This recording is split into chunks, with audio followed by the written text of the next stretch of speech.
You are Locked On Jets, your daily New York Jets podcast.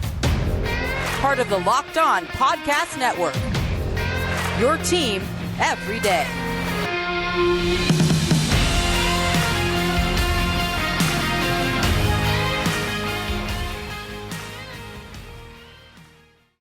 Welcome in, Lions fans and Jets fans, for our latest installment of Crossover Thursday. It's week 15 here on the Locked On Podcast Network. I'm John Butchko, the host of Locked On Jets. Jets fans, you know me. Lions fans, you know my good friend Matt Dery, the host of Locked On Lions. We're here to preview this game between interconference opponents. But before we get to that, you should know that Crossover Thursday is presented by our friends at PrizePicks. PrizePicks is so much fun and it's easy to play. No competing with other players, just you versus the projections available. Pick 2 to 5 players, and if they score more or less than their PrizePicks projection, you can win up to 10 times your money on your entry. It can literally take less than 60 seconds to enter. It's that easy. We love PrizePicks, and we know you will love it too. First-time users can receive a 100% instant deposit match up to $100 with promo code LOCKEDON. That's prizepicks.com, promo code LOCKEDON. Well, Matt, I hope you're doing well. Before we started recording, we talked a little bit about the last time we did this. We've both been at the Locked On Podcast Network for a long time. Yeah. Last time the Jets did play the Lions, we did a crossover show. It was a very exciting game for both teams. It was week 1 of the 2018 season, the first game of the Sam Darnold era for the Jets, the first game of the Matt Patricia era for the Lions. Eras that, I guess, in retrospect, we wish we'd forgotten. Things that did not reach their level of promise. But now both teams seeming like they're moving in the right direction. John, it was interesting that you brought that up. I completely forgot. That's a great call by you, because the Jets obviously came into Ford Field and curb stomped the Lions. That was a bizarre night where the fans got treated an early taste of what the Matt Patricia era was going to look like. And obviously the Jets fans thought Sam Darnold was going to be the second coming of Joe Namath. So that didn't work out on either side. But yeah, I'm excited for this game Sunday. You got the second best crew for CBS. You got Ian on the call and on Charles Davis. I mean, this is all of a sudden going to be a fascinating game, with some folks saying the winner is going to get to the playoffs and the loser isn't. So how about that? You gotta love it, man. A couple of cursed franchises. I always feel like we're kindred spirits. So, Yes. another franchise with a long-suffering fan base. We deserve some joy. But tell me a little bit about the biggest story around the Detroit Lions right now. Well, the storyline is they're red hot, and the nation is looking at them. I did my podcast on Wednesday. I talked about the NFL.com power rankings, and the Lions made the top 10. I mean, John, top 10? When I had a text from a buddy that said, yeah, Lions made the top 10. I said, top 10 in the NFC? They said, no, period. And I'm going, they're ahead of the Titans. They're ahead of Miami in these power rankings. I mean, the Lions are hot. There's a buzz in this town. People are talking about the playoffs. Oh, can they win out and win 10 games? I mean, this team won 3 games last year. I had them at 7, and I thought I was being generous. So there's a buzz about this team. They're playing good football. They're not making mistakes. Jared Goff hasn't thrown an interception or fumbled in 5 weeks. And the offense is explosive. So, now Meadowlands, second trip in for them. They were there a couple weeks ago, obviously, and beat the Giants. I know I'm not allowed to say the G word on your show, but I just did. But so the storyline is they're hot. There's a buzz about them. And now there's people actually saying, can they sneak into the playoffs? Can they get by the Commanders or Giants and get that last wild card spot? And then let's say they play Minnesota in the first round. They've trailed Minnesota in the 2 games they played against the Vikings this year for a grand total of 45 seconds. That's it. So this is wild around here. What about New York? Matt, about 2 weeks ago, I probably would have had the same story for you, because this is a Jets team that's been exceeding expectations all season long. It's really funny that you said that you had the Lions at 7 wins and you thought that was generous, because that is exactly the win total I had the Jets at before the start of the season. And when I said that, I was thinking, man, I don't know. Maybe I'm being a little too optimistic here. Maybe I'm just speaking with my heart. But here the Jets are now. They're at 7 wins and they got 4 to play. They're right in the middle of the playoff race. The Jets have not made the playoffs since 2010. Not only is that the longest playoff drought in the NFL, Matt, it's the longest playoff drought in the NFL by 5 years. Yeah. It's been a long time since the Jets even had a competitive team. They haven't had a winning season since 2015. In fact, the only season they've even approached 500 since then was 2019 when they were 7-9. But they began that year 1-7, so they never were really in the playoff race. They got a fortunate schedule the second half that year. They won 6 of their last 8 games, but they were never really a team that was threatening anybody in the AFC. So here we are. The Jets they're tied for the last playoff spot in the conference. Now they lose tiebreakers to New England because they got beaten by them twice. They currently are behind the Chargers because of the conference record tiebreaker. But there's a little concern now. There's a little sense of, are things maybe beginning to fall off? Was the first part of the season too good to be true? Because the Jets have lost 2 straight games. Now, these are tough opponents. They went out to Minnesota, who I know Detroit seems to be playing pretty well against Minnesota, but the Vikings are having a good year. Jets lost a heartbreaker, a game that any one of 5 plays goes differently. They win that game. And then last week they had the Buffalo against an excellent Bills team, a team they already beat once, a team that before the start of the season you thought the Jets were going to get swept by. It was a tall order to go into Buffalo and expect them to win that game. But a little bit of a challenge for the Jets is now, in addition to the losing streak, they're kind of dealing with some injuries. Quinnen Williams, who's, I dare say, approaching defensive player. He's the best. I mean, I've been saying all pro. We're getting to the point where we got to start talking about him for defensive player of the year. 11 sacks from the defensive tackle position. He suffered a calf injury. He left the game against Buffalo, and the defense really dropped off. It was a big difference when he left that game. But also Mike White, who injured his ribs. He's been starting for the Jets the last 3 weeks. Zach Wilson, didn't really do the job well enough. And then there were some questions about his standing in the locker room after some comments he made in the loss to New England. Mike White comes in, plays great against the Chicago Bears. He's been okay the last couple of weeks. He hasn't been great. He's played decently. He's played credible football against Minnesota and Buffalo in a couple losses, but took some big hits in that Buffalo game, suffered rib injuries. And now it sounds like Mike White's going to be in the lineup. Quinnen Williams did not practice on Wednesday. So we're reaching kind of a turning point in this season, Matt, because Jets have got to get back on track. And this is the type of game that, could send the Jets in one of 2 directions, playing against such a hot Detroit team. If the Jets are able to win this game at home, you kind of feel like the ship is righted. If they lose this one, though, Matt, this could be the start of maybe a late season collapse. And I don't know how upset you can get. I don't know how upset either of these fan bases can get if they don't make the playoffs, because I think both teams are moving in the right direction. I'll say this. I watched some of that Jets-Bills game on the replay. Mike White took a beating. He got destroyed. I cannot believe he came back in. When he went out, get his ribs checked out in the locker room, and then he's back in, Flacco plays a series or whatever it was, and here comes Mike White. I mean, I give that kid a lot of credit. And I bet that locker room loved to see him back in that game, but he took a beating. And, I brought this up and on Wednesday's show too, but Aiden Hutchinson and Sauce Gardner are kind of fighting for the Defensive Rookie of the Year award. That's a sidebar for this game for sure too. It certainly is, Matt. And you were not alone. If you watched that game, Tony Romo said that when Mike White left, he said Mike White's done. He's not coming back. Joe Flacco playing the rest of the game. He was shocked. Tony Romo was shocked that Mike White came back in. But ahead here on this crossover Wednesday episode of Locked On Jets and Locked On Lions, we're going to look at some of the key matchups in this game. As Matt mentioned, we got a couple Rookie of the Year candidates.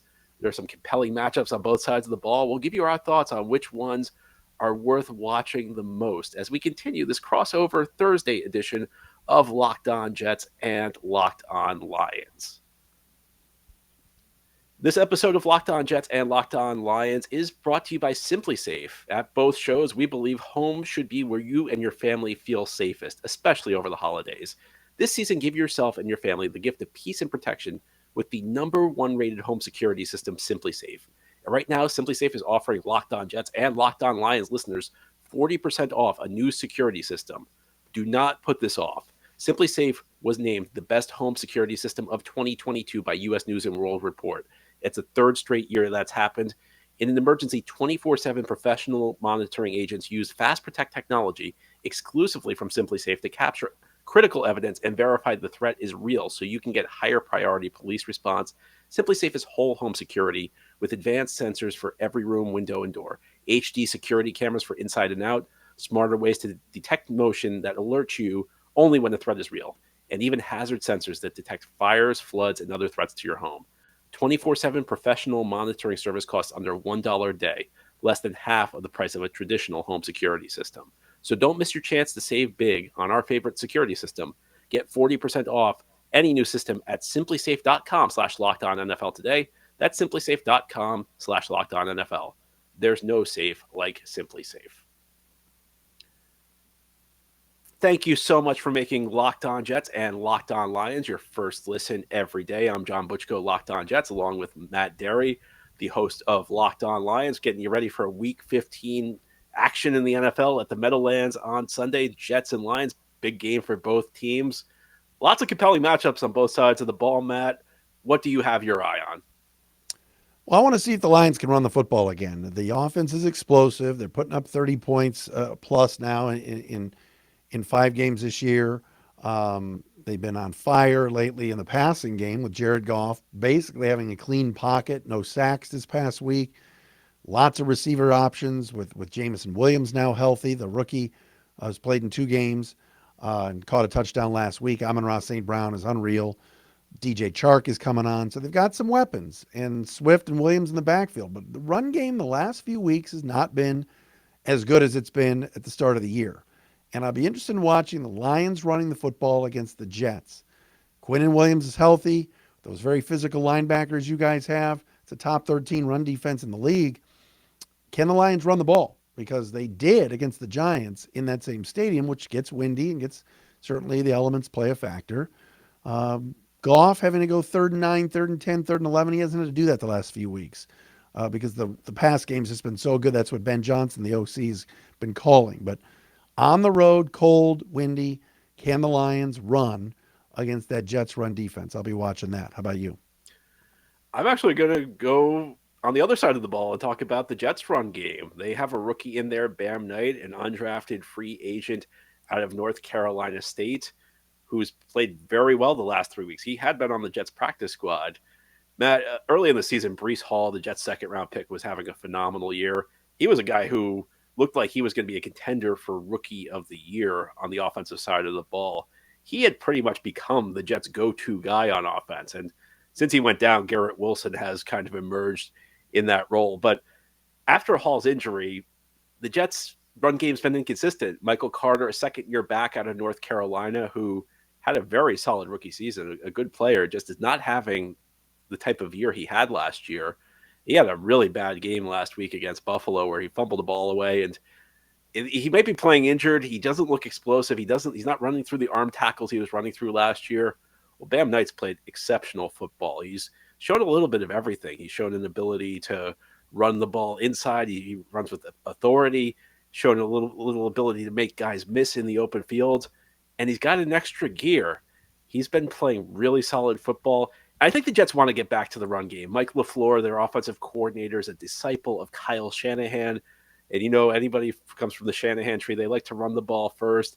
Jets haven't been able to run the ball over the last couple of weeks because they've been behind in games. And I think with Mike White injured, you mentioned Aiden Hutchinson, that tremendous rookie, a guy many Jets fans were praying would fall to 4 last year, even though there was no chance it was going to happen. Right. You want to protect Mike White, and I think the best way to do that is to be able to run the ball effectively with Bam Knight. And I look at this Lions run defense. I know they've had a few issues there, so I think this is going to be a game where the Jets are going to try and establish the ground game. And Bam Knight, he's been great the last 3 weeks. And on the other side of the ball, there's a matchup I look at for the Jets, and we've talked about Quinnen Williams, the year he's having. Very quietly next to Quinnen Williams at the other tackle spot, Sheldon Rankins is putting together a really good year. He was a guy the Jets signed from the Saints a year ago. They had high hopes for him. They thought he was a bargain signing. It did not really work out last year, but this second season, something has clicked. I don't know what it is. Now, the Jets defense, essentially, there are not going to be a lot of surprises with the Jets defense. They just line their guys up where they line them up, and they say, you know what, try and beat us. Rankins is going to line up a lot over the right guard, and I know the Lions have had, it's a bit of an unstable spot right now for the Lions. Logan Stenberg could be in there. I think this Lions offensive line is pretty solid. As you mentioned, they've been giving Jared Goff clean pockets the last few weeks. But if I look at one area where this Jets pass rush, and it's been a great pass rush all season, especially with Quinn and Williams out, maybe can give the Lions some trouble and give maybe give Goff a more difficult pocket to throw. And that's where I have my eyes. Well, they can, they can try just about anything. I think the one guy you do want to attack is the right guard, and they've been through 4 of them this year. They started the year with Halapoulivaati Vaitai, then he got injured and he was out for the year. Evan Brown, who was the backup center last year, did a really nice job for Frank Ragnow, moved over to right guard when Vaitai got hurt. He's been out. Coyote Owosika didn't play last week, so like you mentioned, Stenberg's been playing there. Dan Skipper's also had to play there. But other than that, the Lions O-line is really good, really good. Defenses now are stacking the box a little bit, and I don't think that Swift and Jamal Williams are as fresh with the legs as they were earlier in the year. So we'll see how that goes this week. But I like that. I like that what you're looking at there in terms of your matchup. And I will say this too: what's interesting is, here's Robert Saleh, Detroit guy, and Detroit native, going up against the Lions, and there's a lot of different stories about the Lions even have interest in hiring him when they hired Dan Campbell, and Saleh went to the Jets first. And there's lots of storylines there. And of course, Aaron Glenn was a former Jet player, now is running that Lions defense. He doesn't want to lose to the Jets. So there's some good storylines for sure. Eric Glenn, a great Jets player. I think he was on the 50th anniversary team the Jets had a couple of years ago. A guy who he was a guy who actually the Jets interviewed him. He was kind of an under the radar candidate when the Jets hired Robert Saleh. So I know a guy who was very respected in the NFL as a coach. For sure, and he's done a good job. He was under a lot of scrutiny at the start of the year. I mocked him a little bit on my show and called him future head coach Aaron Glenn because that's all anybody was talking about. But the Lions defense was last in the league in just about every category. The last few weeks, they've done a great job against the run. They held Dalvin Cook to like 24 yards this week. They've gotten better. Players are improving.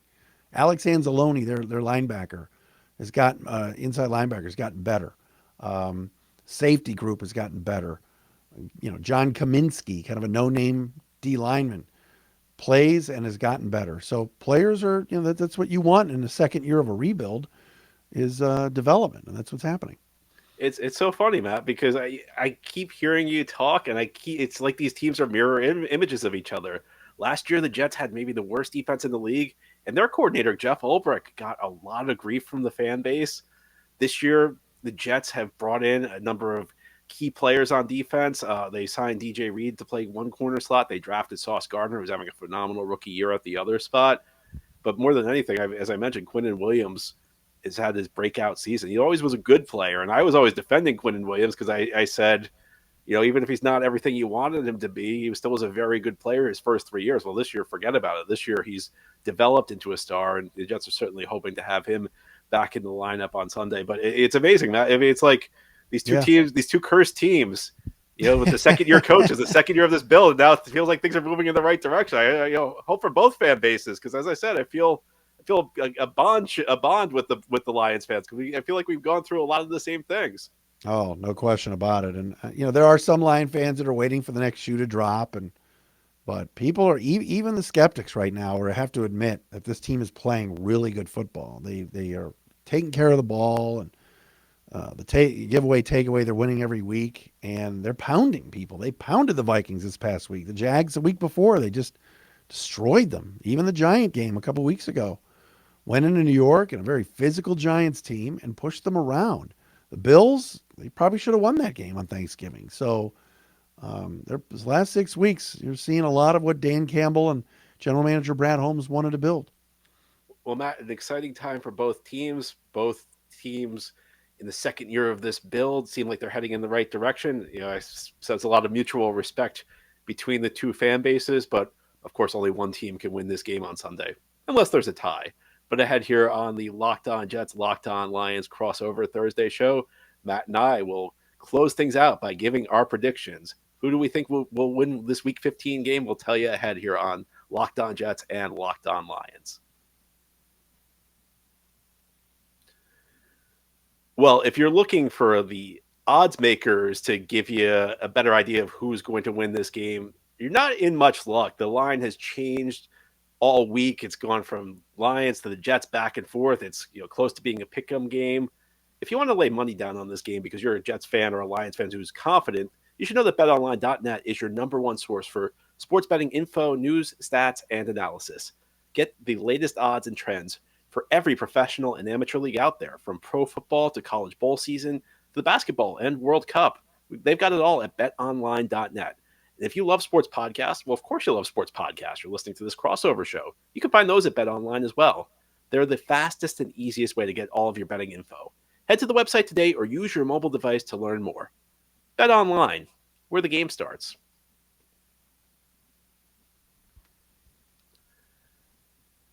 All right, you're hanging out with some friends and putting back a few drinks. A few becomes a few too many. And as the evening comes to an end and people start to head out, you think of calling for a ride. But no, you live nearby.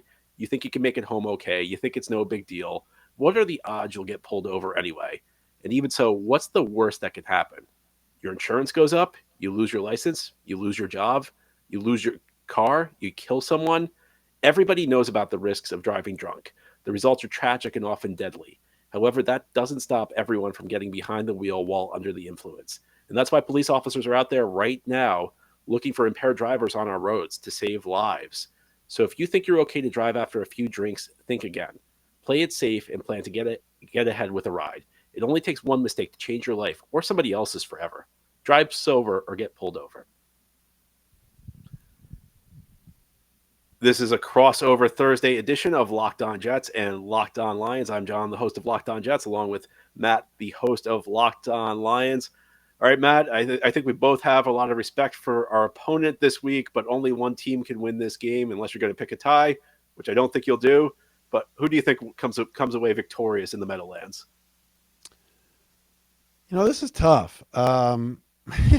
There's a part of me that says, man, the Lions are really playing well. You mentioned the Jets being banged up, and the Lions really have no fear right now. I mean, they've already gone into this same stadium and won against, what was at the time a superior opponent, at least on paper.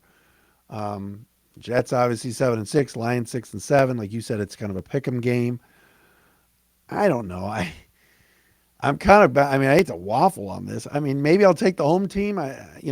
I have a weird feeling that this is going to come down to the kickers. And Michael Badgley's been good for the Lions. Don't get me wrong. He's been a little shaky the last couple of weeks. But I think the kicking game, something weird happening. Everything's kind of gone the Lions' way the last 6 weeks, outside of the Thanksgiving game where they lost a tight one. Are they due to lose? You look at the schedule and you go Jets, Panthers, Bears, and Packers in Week 18, which could be a bunch of second and third stringers by that point. The game that's probably the toughest is this one. So I'll say low scoring and maybe a 21-20 Jets final as they kind of get back on the horse here at home. But nothing would surprise me in this game. The Lions winning would not surprise me at all. But I'll take the Jets by one in a tight one. Yeah, I was trying to bait you into picking the tie. That might be one of these days I'm going to get somebody to pick a tie in one of these crossover Thursday shows. Hey, there's been plenty of them, so. I mean, that's the thing is I think this is going to be a very tight game because these teams I think are pretty evenly matched. And this game does not look as favorable for the Jets as maybe it did a couple of weeks ago. Now, when you're a Jets fan, there's no game that you should ever take for granted. I think you've been through the last decade plus what Jets fans have been through. You're always going to respect your opponent. A Lions team that's coming into the Meadowlands playing great. But, I mean, I look at this and I say, as well as the Lions are playing, and I think that they are absolutely heading in the right direction. I have a lot of respect for what they're doing. If you want to be a playoff team, it's December. This is a game you got to win at home.